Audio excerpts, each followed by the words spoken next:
gostaria de receber a segunda vez, né? A irmã Nice veio ontem no culto das mulheres, hoje está vindo pela primeira vez na igreja. Seja bem-vindo em nome de Jesus, amém? Hoje não temos visitante, na realidade está faltando os membros da igreja, né? Eu não sei o que aconteceu, que os membros hoje resolveram sumir, né? Eu estava falando assim, eu vi aqui, rapidamente aqui que eu fiz o levantamento, está faltando só 20, né?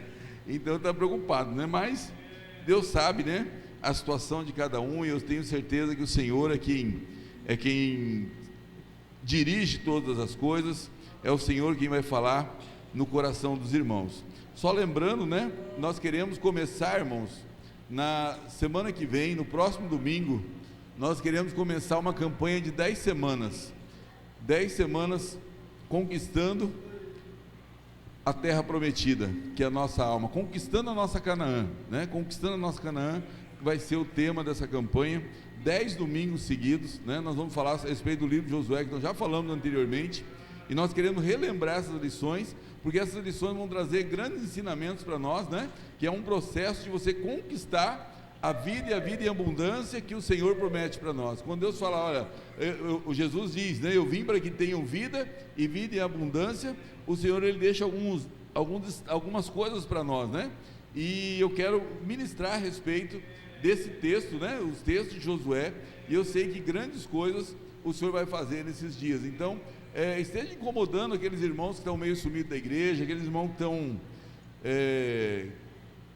estão meio distanciados, chame eles para estarem conosco, né? Nós queremos no próximo sábado fazer um evento direcionado para os adolescentes, né? Jovens e adolescentes. Sábado à noite, alguma coisa vai ter, né? No final da tarde para a noite, nós estamos aqui já em conversação a respeito do louvor, como nós vamos fazer um culto, se vamos fazer alguma coisa mais dinâmica, mas nós queremos no próximo sábado ter algumas coisas para o louvor, amém? Vamos, se você puder, se você trouxe sua Bíblia, abra aí em Efésios capítulo 4. Efésios capítulo 4. Há dias eu estou ensaiando para falar isso com a igreja, falar sobre esse. Oh Jesus, tem que descobrir como é que funciona esse negócio, irmão. Eu acho que é assim que funciona.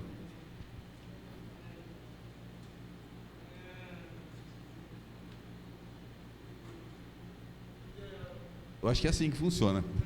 Efésios capítulo 4, irmãos, os irmãos que encontrarem e puder se colocar em pé, se você tiver em condições, vamos ler o versículo 1 ao versículo 3 e pedir que o Espírito Santo venha nos direcionar nessa ministração, amém? Diz assim Efésios 4, a partir do versículo 1: rogo-vos, pois, eu, o prisioneiro no Senhor, que andeis de modo digno na vocação a que fostes chamados, com toda a humildade e mansidão, e com longanimidade, suportando-vos uns aos outros em amor, e esforçando-vos diligentemente por preservar a unidade do Espírito no vínculo da paz. Amém? Só até aqui, feche seus olhos por enquanto, mas não feche sua Bíblia, que nós vamos ler mais um pouco. Pai, em nome de Jesus, eu quero te agradecer, te louvar, Pai, porque mais uma noite o Senhor nos deu, para estarmos aqui te louvando, te adorando, glorificando o teu nome por tudo que o Senhor tem feito, Pai. Mas nós queremos aprender mais da tua palavra, nós queremos caminhar em santidade, nós queremos caminhar na tua presença, e hoje, Pai, nós queremos estudar aqui a respeito de Efésios capítulo 4, que o teu Espírito Santo esteja nos direcionando em tudo aquilo que for falado, Pai, que a tua mão poderosa seja sobre nós, que o Senhor esteja nos ensinando, Pai, aquilo que o Senhor tem para a minha vida e para a vida da tua igreja, em nome de Jesus. Seja conosco durante essa palavra, é a nossa oração, amém e amém, Senhor. Irmãos, pode se sentar, não feche sua Bíblia, que nós vamos caminhar um pouquinho no texto de Efésios capítulo 4. Por quê, irmão? Porque esse texto, desde o versículo 1, fala assim: rogo-vos, pois, eu, o prisioneiro no Senhor, que andeis de modo digno. O que é andar, irmão? Andar é você seguir em frente. Nós vemos em várias passagens no livro de Moisés, no Êxodo, né, que o povo estava saindo do Egito em direção à terra prometida, e Deus falava para aquele povo, falava: olha, caminho, diga o povo que marche, Você andar é você seguir em frente, não é andar para trás, não é andar para frente. Mas ele está dizendo, não ande de qualquer jeito, mas ande de modo digno na vocação a que fosse chamados. Então a vida cristã, irmão, nada mais é que uma caminhada passo a passo nas presenças do Senhor e nos seus estatutos, nos seus mandamentos. Hoje nós temos visto muitas pessoas pregando uma super graça, que diz que a partir do momento que você aceita Jesus, você já está salvo e é salvo por toda a vida, e você pode viver de qualquer forma. E a palavra de Deus não nos diz assim. Esse livro que nós vamos ler agora, o livro de Efésios, ele vai falar justamente sobre isso, que você aceita Jesus, mas você não pode permanecer do jeito que você estava. Você aceita Jesus, mas você não pode continuar com as velhas práticas. Você precisa caminhar, e caminhar é ir à frente, e é um passo de cada vez. Não tem como muitas pessoas falam assim, mas eu aceitei Jesus, eu quero dar um salto, eu quero sair daqui e estar lá à frente de qualquer jeito, né? eu quero avançar de forma sobrenatural. Paulo está dizendo que é uma caminhada. Jesus diz, eu sou o caminho, e quando Jesus fala, eu sou o caminho, está dizendo, nós temos que nos submeter a uma caminhada. E a caminhada na palavra do Senhor, nós precisamos andar em santidade, porque a partir do verso 17 do capítulo 4, Paulo começa a falar justamente sobre isso, sobre a necessidade de nós andarmos em santidade. E hoje, irmão, não vai ter nenhuma palavra revelada, mas vai ter a própria palavra de Deus lida, para que nós venhamos a tomar posse dela, e essa palavra venha produzir mudança na nossa vida. Diz aqui, se os irmãos estiverem com a Bíblia aberta, diz aí, versículo 17, isso portanto digo e no Senhor testifico, que não mais andeis como também andam os gentios, na vaidade dos seus próprios pensamentos. Jesus, ele nos chamou, ele não esperou a gente mudar de vida para que ele nos amasse ou para que ele nos chamasse, mas ele espera que nós não andemos mais na vaidade como andam os gentios. Quando nós aceitamos a Jesus, nós precisamos tomar algumas atitudes, alguns posicionamentos. Nós não podemos mais andar, diz aqui, na vaidade dos próprios pensamentos. E é muito forte, porque o homem natural, ele só anda conforme o seu pensamento. A palavra do Senhor diz assim, maldito o homem que se estriba no seu próprio entendimento. A palavra diz também que enganoso é o coração do homem. Então muitas pessoas falam que querem andar com Jesus, mas eles não abandonam a vaidade dos seus próprios pensamentos. A vida dessa pessoa, ela é firmada somente naquilo que ele pensa, que ele entende, e naquilo que ele quer conquistar, muitas vezes materialmente.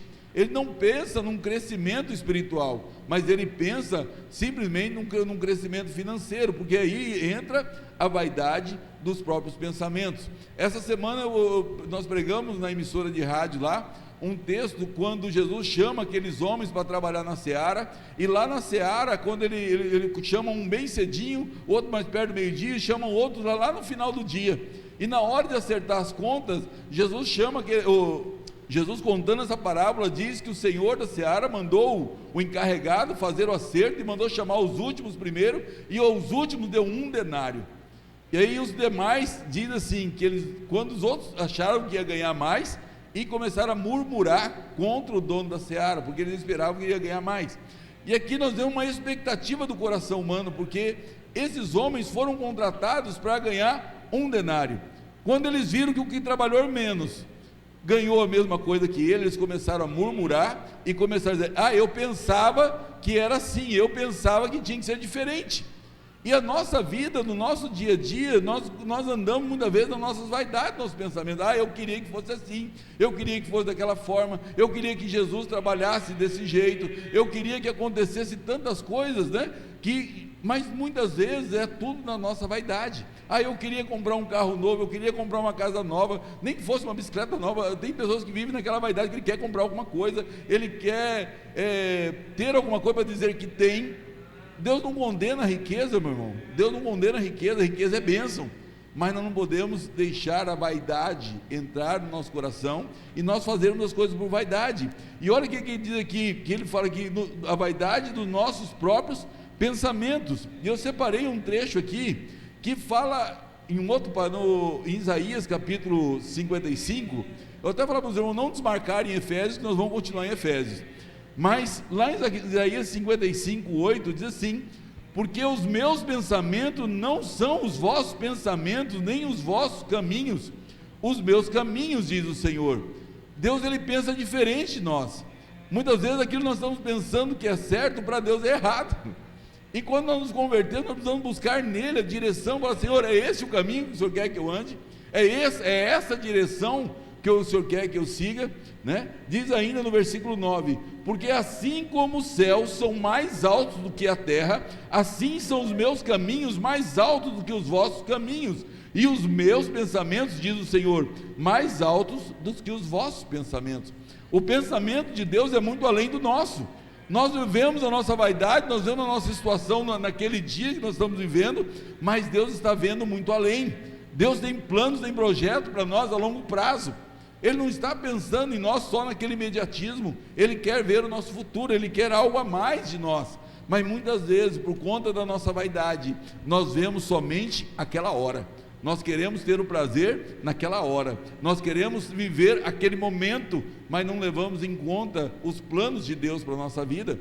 E aí diz aqui, a partir do verso 18, voltando lá em Efésios, capítulo 4, diz assim: obscurecidos de entendimento, ou seja, a visão turva, a pessoa não consegue ver à frente, alheios à vida de Deus por causa da ignorância em que vivem. Por que ignorância? Porque muitas vezes não conhece a palavra, não se debruça para ler a palavra. Nós temos ensinado aqui, irmão, vai ser a primeira lição de Josué, se buscar o conhecimento da palavra de Deus, porque é através da palavra que é a libertação, é através da palavra que é a mudança de vida, através da leitura da palavra, de você se envolver com a palavra. Então diz aqui que alheios à vida de Deus por causa da ignorância em que vivem, e também pela dureza do seu coração.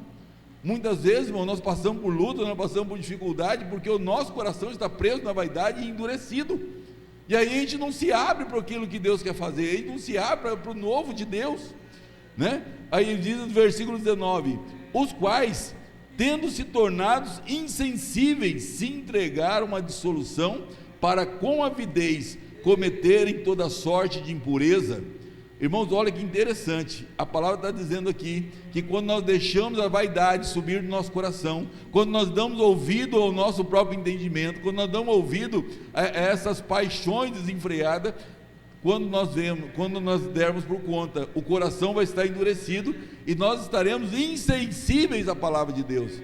E aí quando chega o pecado à nossa frente, você nem percebe que é pecado, você acaba se tornando tão insensível ao Espírito Santo, que quando você nota, você já cometeu um pecado, e fala: mas eu pequei, mas quando? Mas você acabou de pecar ali, você nem percebeu.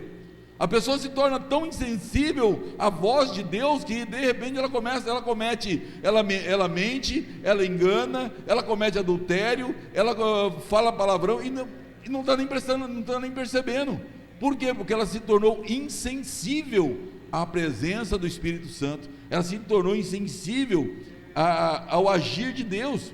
Aí diz aqui o versículo 19: os quais, tendo se tornado insensíveis, se entregaram à dissolução, para com avidez cometerem toda sorte de impureza.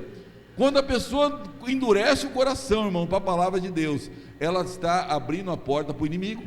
Quando ela endurece o coração para a palavra de Deus, ela está abrindo a porta para que o inimigo entre, e aí começa a trazer todo mal, toda sorte, toda impureza. Versículo 20: mas não foi assim que aprendestes com Cristo. Não é essa forma que Jesus veio nos mostrar. Não é endurecer o coração. Por que Jesus batia tanto em cima dos escribas e dos fariseus? Porque eram os religiosos que estavam com o coração endurecido. Jesus estava falando: vocês precisam do Espírito Santo para amolecer esse coração, para vocês poder aprender da palavra e deixar ser tratado pela palavra. E aqui olha só que coisa, né? Paulo dizendo: mas não foi assim que aprendestes a Cristo, se é de fato que o tendes ouvido e nele fostes instruídos, segundo a verdade de Jesus. Paulo aqui está falando com a igreja de Éfeso, e chega um ponto que Paulo falou: olha, vocês têm que mudar de vida, porque vocês estão aprendendo com Jesus, se é que vocês ouviram a palavra. Ou seja, se vocês não ouviram, vocês nem se converteram. É dura essa palavra, irmão, porque Paulo está exortando a igreja, falou assim: mas será que vocês se converteram mesmo? Porque se vocês se converteram, se vocês ouviram o chamado de Jesus, vocês não vão mais praticar essas coisas, vocês não vão continuar nessa velha vida, vocês não vão mais continuar vivendo segundo o desejo do seu coração. Se você for instruído segundo a verdade de Jesus, tem que haver mudança. E aí diz no versículo 22, no sentido de que, quanto ao trato passado, vos despojeis do velho homem que se corrompe segundo os desejos do engano. Paulo está falando aqui: olha, o passado tem que ficar no passado. O que você fez no passado não importa, o Senhor quer daqui para frente. Se você aceitou Jesus, você precisa entrar num processo de transformação. Não tem como você continuar fazendo as mesmas coisas, praticando as mesmas obras, mas você precisa mudar, porque daqui no sentido, quanto ao trato passado, vos despojeis do velho homem que se corrompe, porque a natureza humana, irmão, ela se corrompe com os desejos do engano, e vos renoveis no espírito do vosso entendimento. Aqui nós vemos, irmãos, o primeiro passo da caminhada cristã. Primeiro Paulo está falando assim: olha, não volte às velhas práticas. Ele dá o primeiro passo, mas no segundo passo ele fala: vos renoveis no espírito do vosso entendimento e vos revistais do novo homem. Ele está dizendo, é o primeiro passo: abandone o passado. O segundo passo: mude a sua maneira de pensar. São duas coisas que tem que andar juntas. Você precisa abandonar a maneira de pensar, ou precisa abandonar as velhas práticas, precisa abandonar o pecado, mas precisa também mudar o entendimento. Você precisa começar a pensar direito, né? Você tem que se revestir de uma nova criatura, criado segundo Deus. Aqui é aquele ponto que Jesus fala: é necessário nascer de novo. E o novo nascimento, uma criança nova, ela começa um processo de crescimento. Ela vai fazer besteira quando ela se converteu? Vai. Os primeiros passos, toda criança comete erros, mas vai chegar um ponto que ela vai conseguir ficar de pé, né? A partir do versículo 24: e vos revestir do novo homem, criado segundo Deus, em justiça e retidão, procedentes da verdade.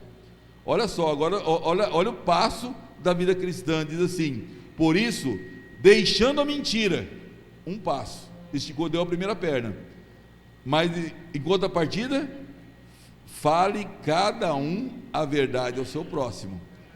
Então nós precisamos, é um passo. Primeiro você abandona a mentira, e depois você passa a falar a verdade, né? Não tem como, irmãos, jorrar água doce e água salgada da mesma torneira. Não tem como. Nós precisamos pedir para o Senhor coloque um guarda na nossa boca. Irmão, como Deus falou profundamente no meu coração essa questão da mentira, porque não existe mentirinha ou mentirona, não existe mentira santa. Mentira é mentira, e a Bíblia diz que o pai da mentira é o diabo, e quem mente se torna igual ao filho dele. Então é a palavra que está dizendo, e nós precisamos ter um cuidado muito grande, porque muitas vezes, para fugir de um conflito, ou fugir de falar a verdade, nós colocamos pequenas mentiras, né? E um dia você coloca uma mentirinha, aí no outro dia você coloca outra mentirinha, no outro dia você coloca outra mentirinha, quando vê, aquilo já saiu fora de controle. A pessoa já vive numa rotina de mentira, mentira, mentira.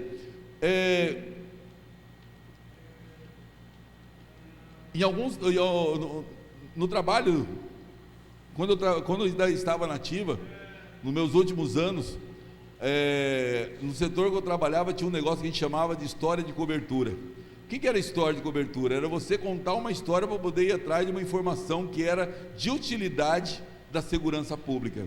Então você não tinha como chegar lá e falar assim: eu sou policial e eu vim aqui para saber disso. Ninguém ia contar. Então você precisava de uma estratégia para capturar aquela verdade, né? Para você buscar aquela verdade. Então isso chamava história de cobertura. E eu tinha um colega, um amigo, que ele gostou tanto desse negócio de história de cobertura, que você não conseguia saber quando ele estava falando a verdade ou quando ele estava mentindo, porque a vida dele era contar mentira. Ele se acostumou tanto com a mentira, que era uma mentira atrás da outra, você nunca mais sabia quando ele estava contando a verdade, porque ele se acostumou com aquilo. Ele misturou a ficção com a realidade, ele misturou o trabalho, algo que era uma ferramenta de trabalho, com algo corriqueiro na vida dele, que a vida dele virou uma bola de mentira.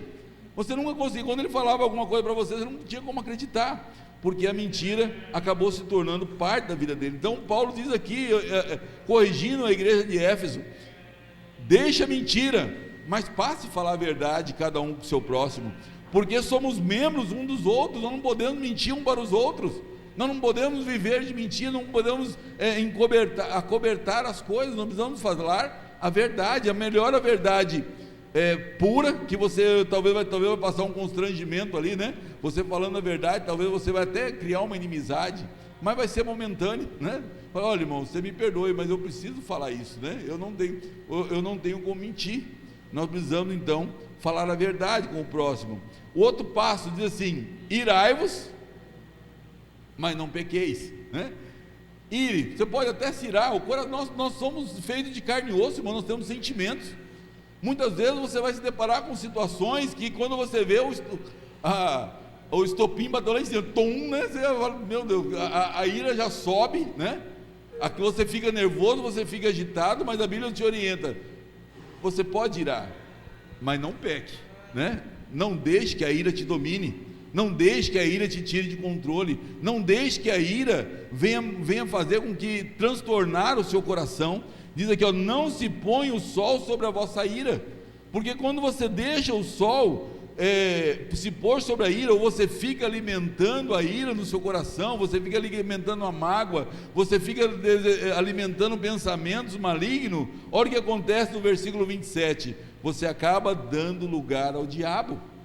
Quando se alimenta essas coisas, as pessoas passam a dar lugar ao diabo. Outro passo da vida cristã está aqui no versículo 28, um outro passo muito importante, porque nós não podemos dar lugar ao diabo. E diz aqui: aquele que furtava, não furte mais.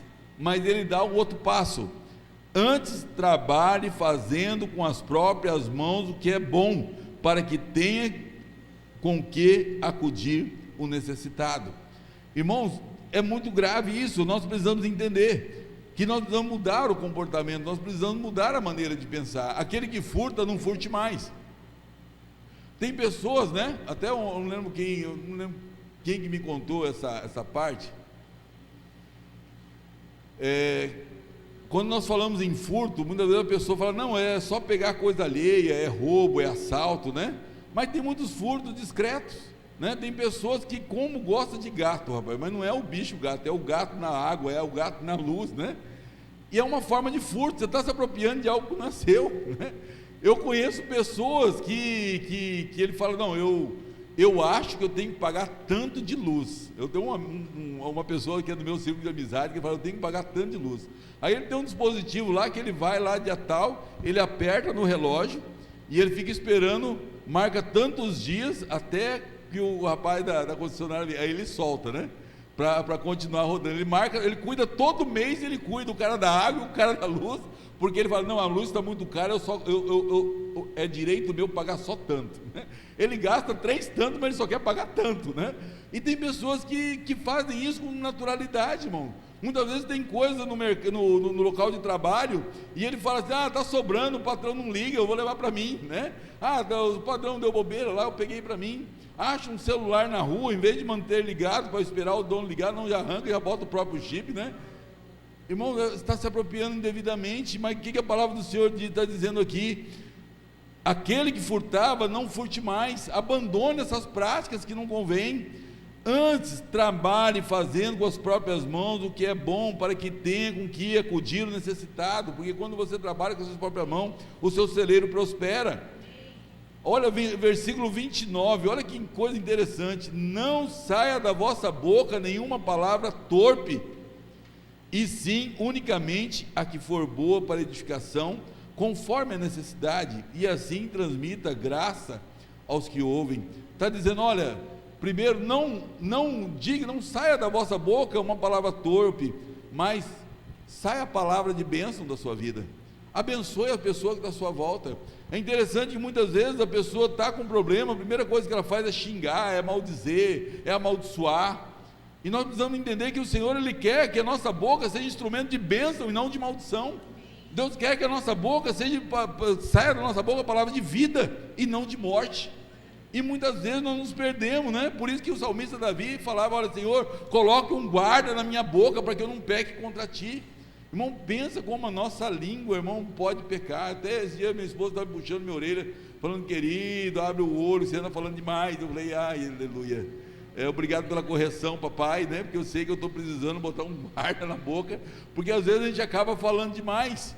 E até tem aquele ditado, né? Por que Deus nos fez, né, com uma boca e 2 ouvidos, né? Para a gente ouvir mais e falar menos, né? Mas muitas vezes nós fazemos o contrário, nós queremos falar mais e ouvir menos, né? E aqui Paulo está dizendo: não saia da vossa boca nenhuma palavra torpe. E nós precisamos entender o que é palavra torpe. É palavrão, é palavra de maldição, é a mentira, nós já falamos, né? Mas diz aqui, em vez de você falar a palavra de maldição, fala aquela que é boa para edificação, conforme a necessidade, e transmita a graça aos que os ouvem. E ainda diz no versículo 30: não entristeçais o Espírito de Deus, no qual fostes selados para o dia da redenção, né? E ele está falando: mas por que você está dizendo aqui? Paulo até talvez tenha invertido, ele está falando: não entristeçais o Espírito de Deus, mas ele no versículo 31, ele dá o outro passo e fala assim: longe de vós toda amargura, cólera, ira, gritaria, blasfêmias e toda malícia. Paulo está orientando a igreja que ela precisa se corrigir. Ela está falando: não saia da vossa boca nenhuma palavra torpe, mas está falando: se você continuar falando palavra torpe, ou enchendo o coração de amargura, de cólera, ira, gritaria, blasfêmia, malícia, você está entristecendo o Espírito Santo. O Espírito Santo está se afastando da sua vida. O Espírito Santo não vai apartar de caminhar contigo. Por quê? Porque o Espírito Santo é santo e não pode conviver com esse tipo de prática. O Espírito Santo não pode conviver com amargura. Não pode. Amargura é aquela pessoa amargurada, né? Amargura vem de mágoa, de má água. Quando você ajunta uma má água, uma água podre, quando você guarda amargura no coração, é como se os sentimentos estivessem apodrecendo, a maldade começa a entrar. A cólera, né? Tem pessoas que ela está encolerizada. Cólera e ira é quase que a mesma coisa, mas a cólera é quando a pessoa perde o rumo, quando a pessoa fica irada de um tanto, que se ela pegar o outro na frente, ela mata.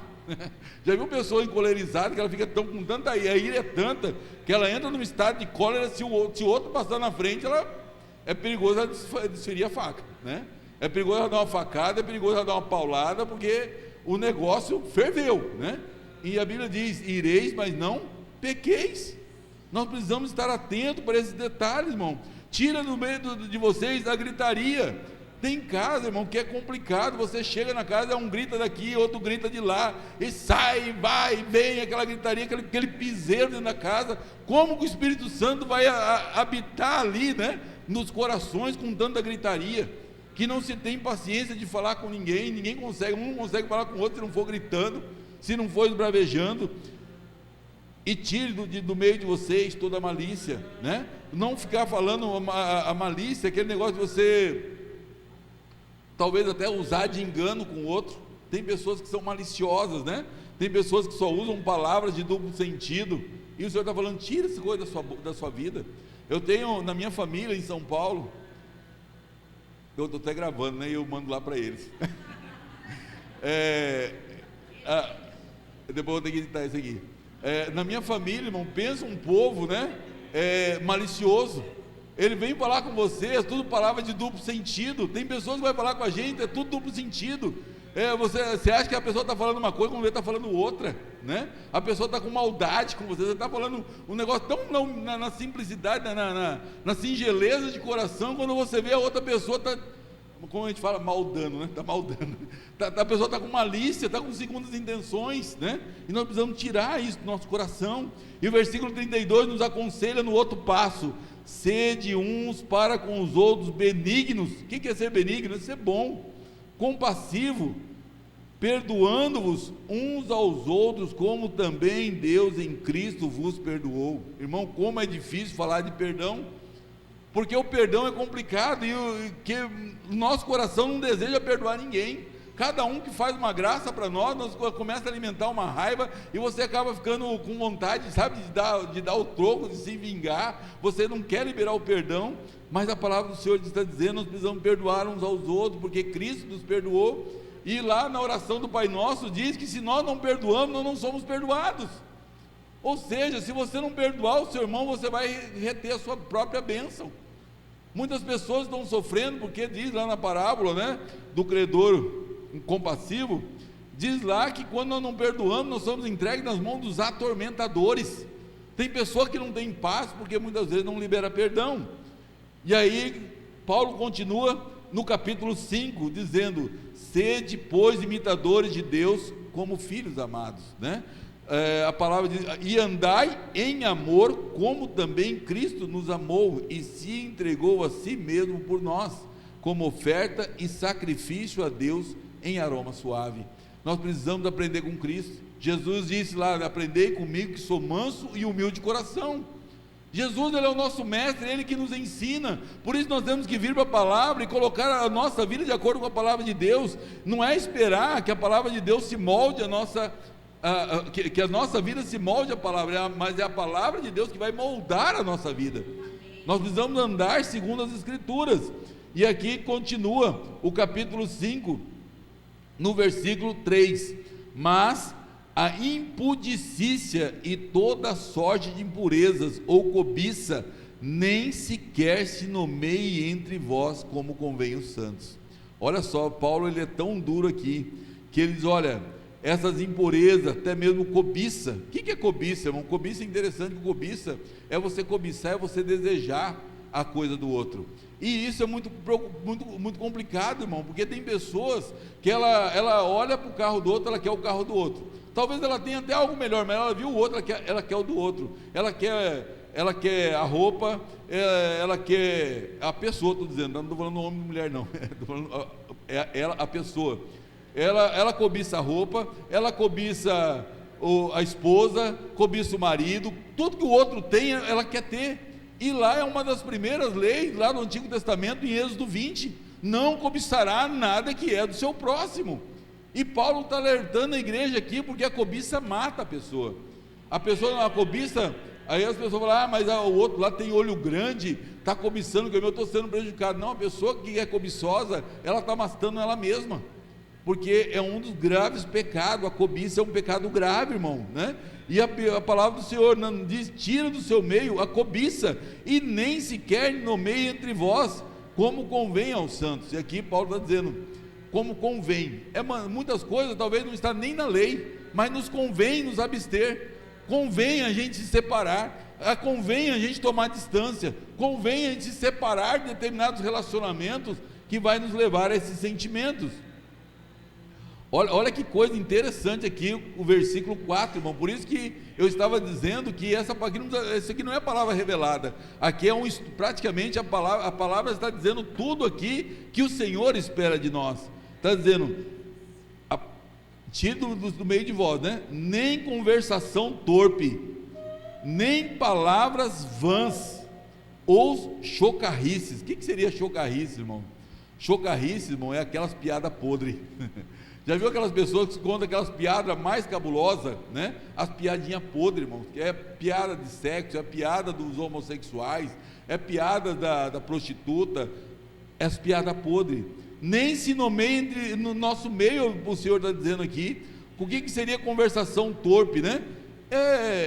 É conversa que não edifica, conversa que não edifica, palavras vãs, coisas essas inconvenientes.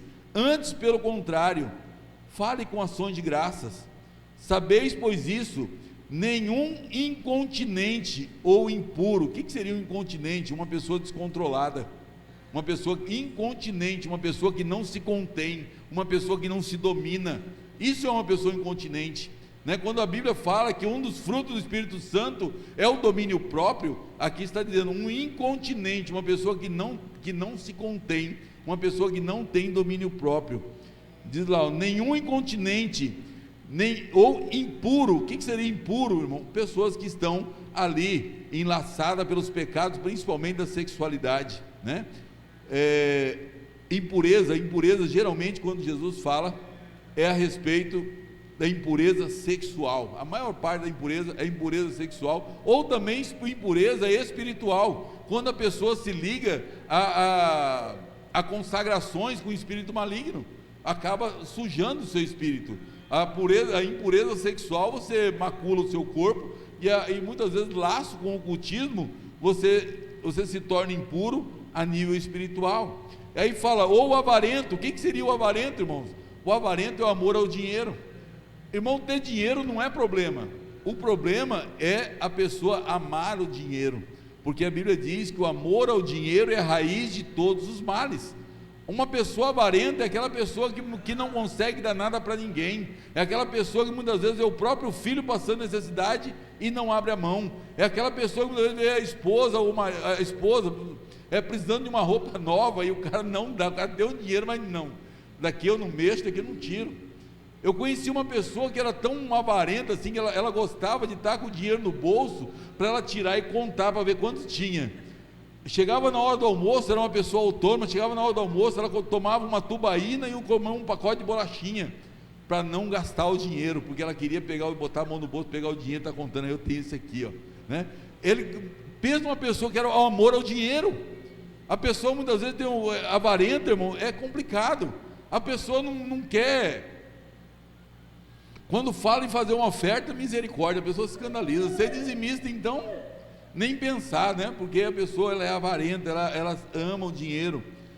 E aí que diz, que o avarento também é idólatra. Por quê? Porque o dinheiro se torna o seu próprio ídolo. Todo avarento, irmão, ele é idólatra, porque ele idolatra o seu próprio dinheiro. Diz aí ainda, olha só, vamos ler, agora eu vou ler de novo para ter o entendimento. Sabeis, pois isso, nenhum incontinente que não se controla, nenhum impuro que se envolve aí com os pecados sexuais, nenhum avarento que tem como o Deus o dinheiro, né? Nenhuma dessas pessoas, a palavra diz que nenhuma dessas pessoas tem herança no reino de Cristo e de Deus. Irmão, se isso faz parte da sua vida, manda embora em nome de Jesus. Se algum dessas coisas que nós falamos aqui ainda está na sua vida, manda embora. Despede isso da sua vida hoje, porque senão você está abrindo a mão da sua bênção, está abrindo mão da sua herança. Quando a pessoa deixa essas coisas permanecer na sua vida, ela acaba perdendo a sua herança. Versículo 6: ninguém vos engane com palavras vãs, porque por essas coisas vem a ira de Deus sobre os filhos da desobediência. Todo pai corrige o filho que ama. Todo pai corrige o filho que ama. Se Deus não está te corrigindo, se você está fazendo coisa errada e Deus não está te corrigindo, porque não te adotou como filho ainda, né? Você não se posicionou como filho, porque todo pai corrige o filho que ama. Portanto, não sejais participante com eles. Olha só o negócio aqui, ó. Portanto, não sejais participantes com ele, irmão. Há uma coisa que nós pecamos, irmão, por ação, mas pecamos também por omissão. Muitas vezes nós pecamos por vontade própria. Nós queremos fazer algo errado e nós tomamos a decisão e nós fazemos algo errado. Isso aí é você pecar por ação, você decidiu fazer.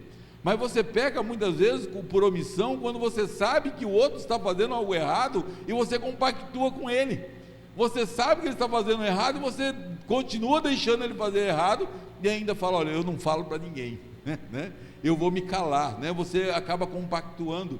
É a mesma coisa, você sabe que no seu trabalho tem alguém fazendo coisa errada, tem alguém furtando e você não fala nada para o seu chefe, você sabe e se cala. Você está sendo omisso. Isso é omissão. Então nós pecamos por ação e pecamos também por omissão, por deixar de fazer aquilo que nós deveríamos, né? ou por compactuar com as coisas erradas, né? Portanto, não sejais participantes com pessoas que se procedem dessa forma. Paulo está exortando aqui, pois outrora erais trevas, porém agora sois luz do Senhor, andai como filhos da luz.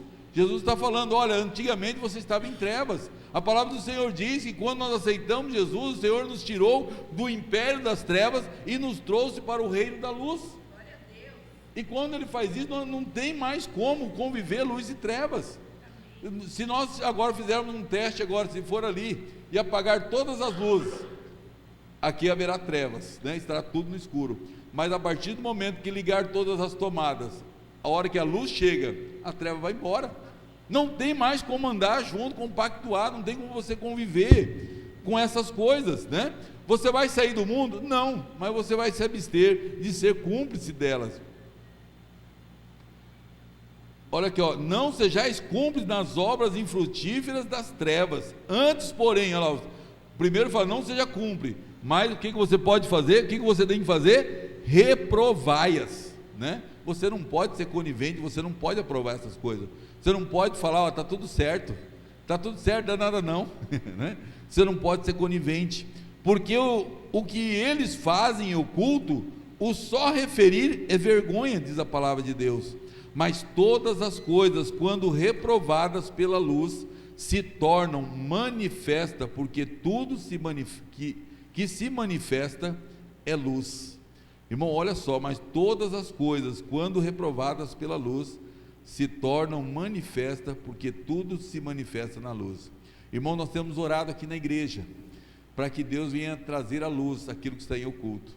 Nós temos orado aqui na igreja para aquilo que está em trevas venha aparecer, que a luz venha sobre aquilo que está em oculto. Nós temos orado, irmãos, e eu creio que Deus vai trazer a luz. Eu peço isso na minha casa, eu peço aqui na igreja, eu peço no presbitério, onde eu estou, eu peço para o Senhor, falo: Senhor, eu te peço que o Senhor traga luz. Eu já cheguei até a falar: Senhor, se eu estou fazendo parte de alguma coisa e eu sou o problema, que o Senhor me tire de lá. Eu não quero ser entrave para a sua obra, eu não quero ser tropeço para a sua obra. Mas o Senhor está dizendo aqui que quando nós colocamos a luz, irmão, quando nós buscamos a luz, aquilo que está em trevas aparece.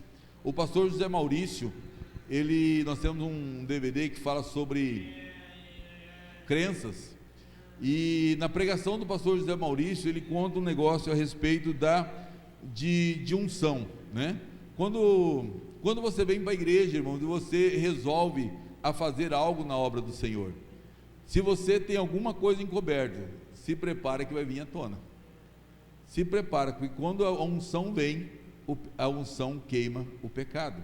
Então, se nós estamos vivendo de uma forma em que estamos sendo reprovados diante de Deus, a partir do momento que a luz chega, aquilo que está errado vai aparecer, né? E é isso que a palavra está dizendo aqui. Pelo que se diz: desperta, ó tu que dormes, levanta-te entre os mortos, e Cristo te iluminará. Aqui muitas vezes, quando nós dizemos assim: desperta, ó tu que dormes, nós podemos até fazer uma referência com o preguiçoso, né? Falei: esse cara está dormindo, não quer trabalhar. Mas aqui nós podemos entender que Paulo está dizendo: desperta tu que dorme no pecado, desperta tu que está envolvido com o pecado, que está morto no seu desejo, está morto na prática do pecado, e o Senhor está dizendo: desperta, sai dessa vida, ressuscite, né? Levanta-te entre os mortos e busque a sua ressurreição em Cristo, busque uma nova vida em Deus, porque Cristo te iluminará. Portanto, vede prudentemente como andais, né? Olha só o Senhor, Paulo dando um alerta para nós: vede prudentemente como andais. E a cada mês, quando nós vamos celebrar o culto de Santa Ceia, que nós falamos aqui: examinai, pois, o homem a si mesmo, e assim coma do pão e beba do cálice. Nós precisamos estar em constante vigilância, irmão, quanto ao proceder de andar com Cristo. Nós precisamos estar em constante vigilância. E ainda diz aqui: ó, remindo o tempo, porque os dias são maus. Por esta razão, não vos torneis insensatos, mas procurai compreender qual é a vontade do Senhor.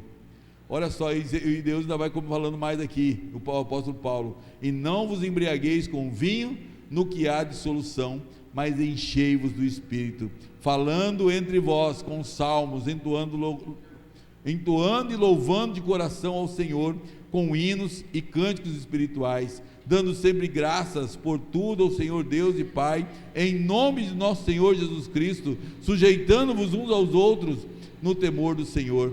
Paulo ele nos dá uma orientação aqui, olha, tira a mentira, tira a palavra torpe, tira todo o engano, tira toda a malícia, mas quando vocês se reunir, não fale da vida alheia, mas está dizendo aqui, falando entre vós com salmos, entoando louvores, louvando de coração ao Senhor com hinos e cânticos espirituais.